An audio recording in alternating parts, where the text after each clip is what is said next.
Our uptake currently has slightly gone down. For last year's uptake, we were at 45% from 48.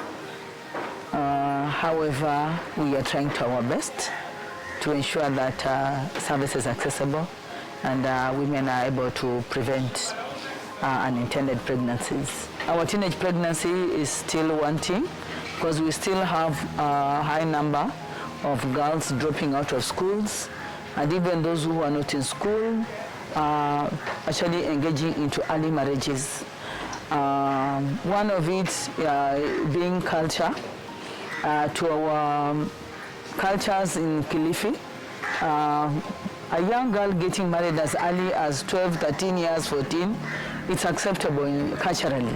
The challenges like poverty, places like Ganze and Magarini and some parts of Kaloleni, we have arid and semi-arid areas whereby even food on the table is a problem. So they would prefer going for small incentives from men to sustain their actually things like sanitary pads. It's and the misconceptions are there. Some are general, cutting across nationally, especially when it comes to using methods like the IUD. The male feel they are not comfortable with their women using the IUD.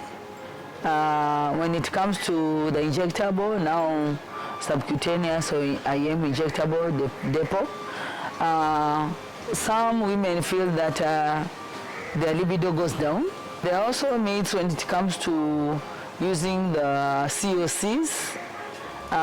They say that it's not friendly, can cause nausea, and they feel that they cannot continue happily with their daily activities. We still need to engage more the community engagement, now that we have the community strategy within us with the community health promoters and the community health assistants. We emphasize more on empowering the community on use of family planning. Because of now our high mortality, our maternal mortality is still very, very high. And we're working very hard to reduce the numbers. And one of it is preventing, especially the early marriages and the teenage pregnancies, because their body formation is not yet fully developed. So most of the time you find most of them complicating. And most of these complications, some of them actually suffer.